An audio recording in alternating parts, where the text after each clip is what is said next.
Okey, so kita nak pergi pada bahagian yang selanjutnya. Okay, kita dah kenal tadi bahagian pada mikroskop dan cara ia berfungsi. Kemudian kita mesti tahu cara untuk menyediakan slide. Slide ni dia mengandungi spesimen ataupun apa bahan yang kita nak lihat di bawah mikroskop. Okey, so di sini kita nak sediakan contohnya slide sel bawang. Nak lihat sel tumbuhan, apa yang ada di dalam sel bawang ni tadi. Jadi kita ambil pada bahagian kecil dekat bawang ni tadi, kita potong dalam bentuk petak. Kemudian kita kupaskan selapisan epidermis yang dalam tu tipis dan jangan biarkan dia bertindih-tindih berlapis, ambil sehelai saja. Kemudian kita letakkan dia di atas slide letakkan setites air, kemudian sedikit iodine untuk mewarnakan sel bawang tadi supaya jelas kelihatan. Mudah kita nak kenal pasti setiap struktur yang ada pada sel bawang tersebut. Okay, that's why kita guna iodine. Iodine ni color orange orange kekuningan kan. Okay, and then kita gunakan penutup kaca, tutup perlahan-lahan dengan menggunakan jarum peniti sebabnya supaya memudahkan untuk kita melihat dekat kantar dekat mikroskop tu agar tak terkena pada kantar kalau tak dia boleh merosakkan kita punya spesimen. Okey, kemudian kita pergi kepada step yang menggunakan kertas turas dengan kaedah teknik pengairan.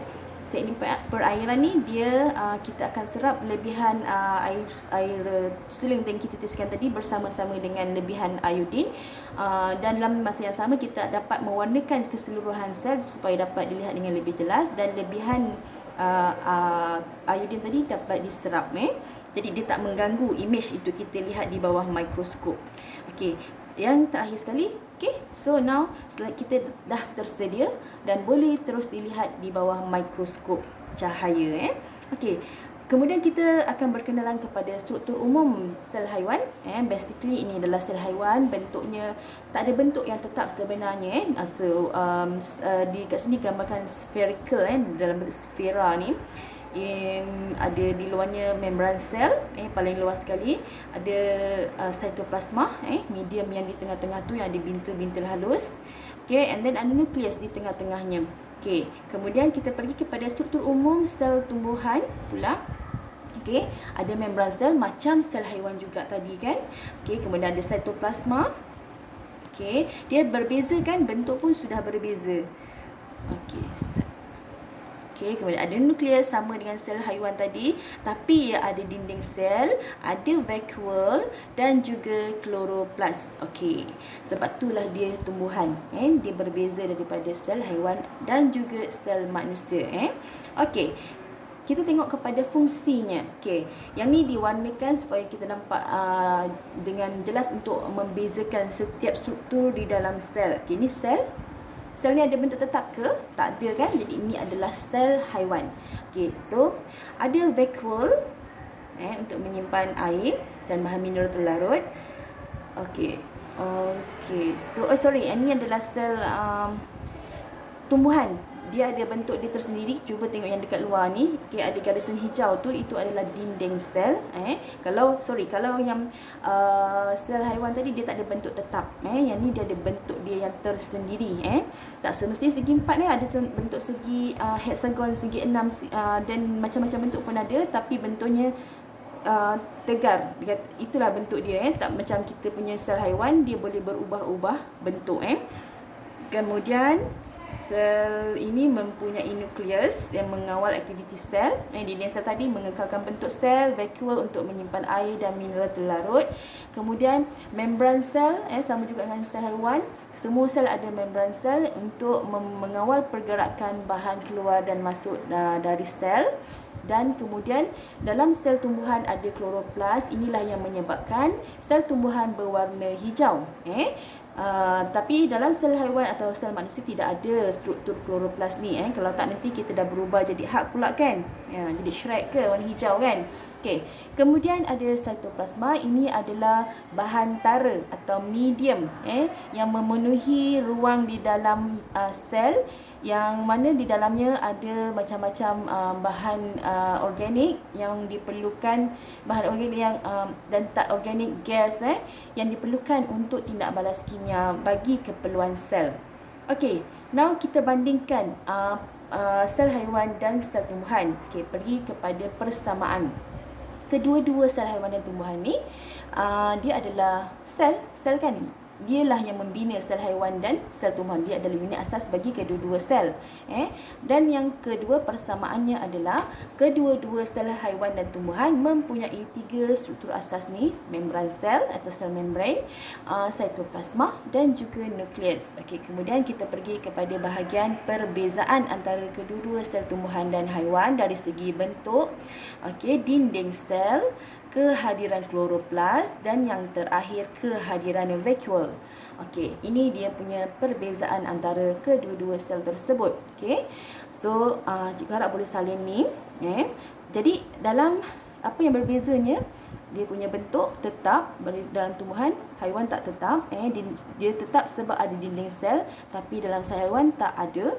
Okay, kemudian dia ada kloroplas yang ada klorofil yang menjadikan dia berwarna hijau dan boleh membuat makanan sendiri atau berfotosintesis, berbanding dengan sel haiwan tidak ada kloroplas. Okay, dan dalam sel tumbuhan ada vakuole yang saiznya besar, yang tadi yang ada ruang subsel yang besar di dalam kita punya sel tadi kan. Kemudian dalam haiwan tak ada, ataupun ada tapi saiznya lebih kecil. Okey, kemudian kita pergi kepada yang ini pula. Organisma ni tadi diklasifikasikan dalam 2 jenis. Yang pertama unisel, maksudnya terdiri daripada satu sel sahaja. Dia hidup dengan satu sel sahaja. Okey, so ni organisma yang peringkat bawahan. Jadi dia tinggal di tempat yang lembap, di kolam, dan hanya boleh dilihat menggunakan mikroskop. Contohnya ameba, paramecium, yeast, chlamydomonas. Okey, yang kemudian organisma juga dibahagikan kepada multisel. Yang ini multi bermaksud banyak. Jadi organisma ni terdiri daripada banyak sel. Diberi contoh organisma hidra dan spirogyra. Okey, so kalau kita pun sama. Kita pun ada organisma multisel. Kita ada banyak sel dalam badan kita. Okey, next bahagian yang you kena kuasai adalah hierarki atau organisasi sel manusia yang bermula daripada sel. Sel yang berlainan, dia berhimpun dengan di kawasannya sangat banyak. Kemudian dia akan membentuk tisu. Dan dia menjalankan satu fungsi yang sama.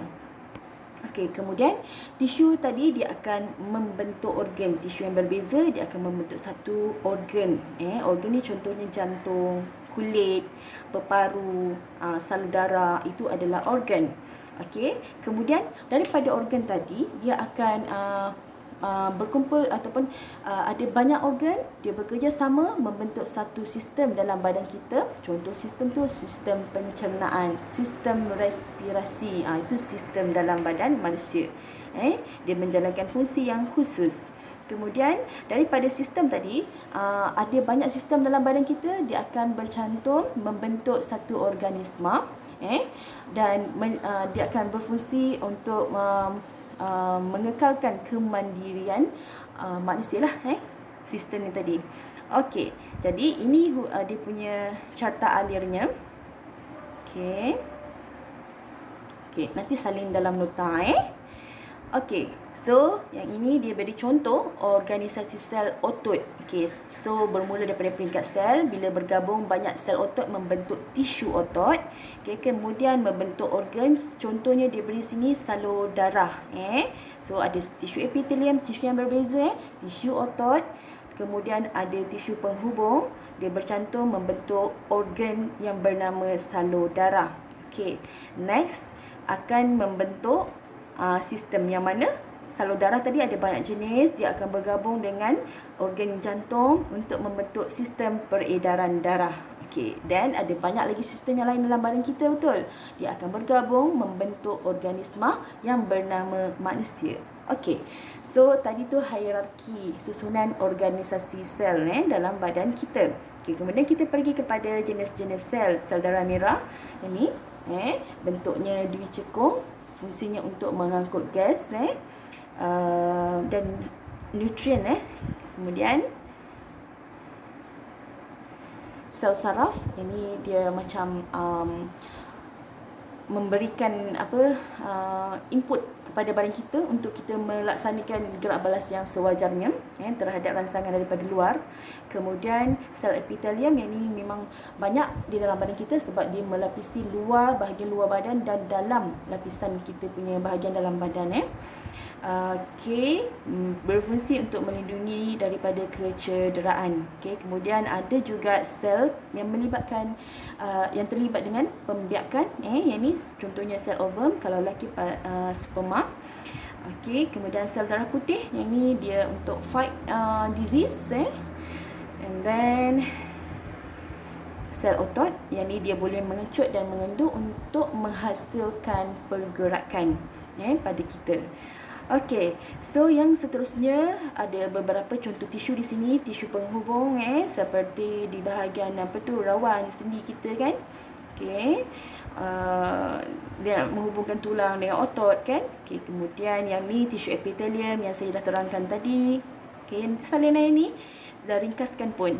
And then ada tisu saraf ini. Tisu saraf ni umpama jaringan internet, dia akan menyampaikan maklumat sepantas mungkin supaya badan kita dapat bergerak balas dengan sewajarnya. And then yang ni tisu otot tadi, dia melekat pada tulang dan memudahkan kita untuk bergerak. Kemudian kita pergi pada hierarki yang selanjutnya adalah organ. So di sini disertakan beberapa jenis organ dalam badan kita. Organ penting buah pinggang untuk perkumuhan, perut untuk pencernaan, and then hati untuk mengasingkan kita punya darah daripada bahan yang berbahaya, yang beracun, bertoksik kan, and then jantung untuk mengepam darah ke seluruh badan. Kemudian dalam badan manusia ada beberapa sistem penting. Yang pertama sistem pernafasan, of course, yang melibatkan daripada kita punya lubang hidung sampailah salur trakea, and then masuk ke ruang peparu kita. Kemudian sistem perkumuhan yang boleh mengawal keseimbangan air dan juga garam dalam darah kita. And then sistem peredaran darah yang berfungsi untuk mengangkut nutrien, gas yang diperlukan ke seluruh badan. Kemudian sistem limfa, yang ini untuk mengawal keseimbangan bendali dan juga untuk imuniti badan. And then ada sistem saraf, ini umpama jaringan maklumat dalam seluruh badan kita, so kita alert dan dapat menyelamatkan diri daripada perkara yang berbahaya. Kemudian ada sistem otot, ini untuk pergerakan. And then ada sistem endokrin yang berkait dengan hormon dan yang mengawal metabolisme badan kita, dan banyak proses sebenarnya dikawal oleh hormon. And then sistem pencernaan, yang ni bermula daripada mulut dan berakhir di dubur. Kemudian sistem rangka yang melindungi kita punya organ-organ penting dalam badan kita, dan dia menyokong kepada sistem otot sebenarnya untuk pergerakan. Kemudian urinari.